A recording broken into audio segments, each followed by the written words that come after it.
اهلا خوتي، كي دايرين؟ مزيانين؟ كنتمنى انكم تكونوا على خير وبخير. مرحبا بكم في قناتكم. كيف ما عرفنا ان البرنامج اللي يلاه كيتعرض النجم الشعبي اللي كتكون من مجموعه الحكام، منهم نجاة عتابو، اللي مؤخرا تلقات واحد الهجوم من الجمهور بسبب واحد المتشارك اللي يعني بزاف ديال الناس قالوا لها ما كانش لك انك تقصحي مع الهضره لحتى لهاد الدرجه. يعني هو التجربه ديالو الاولى، يعني ما كانش خاصك توصلي ليه زعما الراي ديالك بهاد الطريقه هادي، اللي كان خاصك انك هو يعني بسبب الخوف ديالو اول مره يعني غادي يطلع قدام الحكام.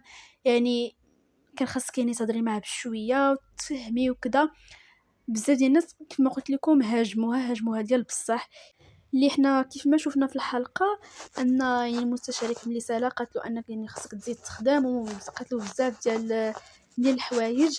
من بعد اخوتي قالوا بان ما خاصهاش تهضر معها بديك الطريقه، فخرجات نجاة عتابو في واحد التدوينه اللي كتقول فيها يعني بانه اذا ما عطاتش الراي ديالها بهاد الصلابه ولا بهاد القصوحيه كما كنقولوا حنا، بهاد القصوحيه، فانه ما غاديش يدير بالنصيحه ديالها.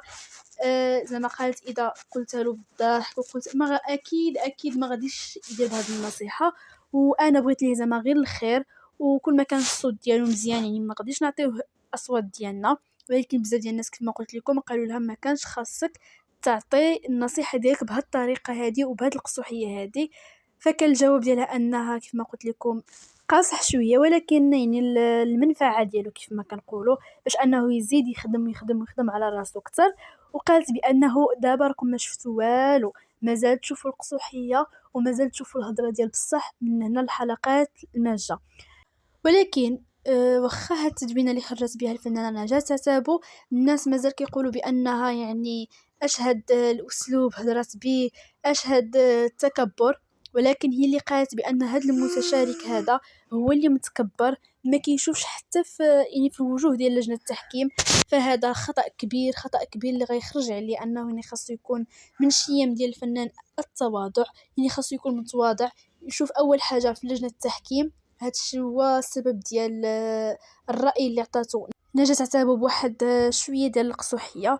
ولكن كيف ما قالت بأنه من يعني من المنفعة ديالو. خوتي كان هذا هو الفيديو ديال اليوم. ما تنساوش انكم تخليوا لي رايكم في التعليقات، وفضلا وليس امرا خوتي تابونوا في القناه. الله يرحم والديكم واللي متوفين الله يرحمهم ويجعل مثواهم الجنه ان شاء الله. دمتم في امان الله.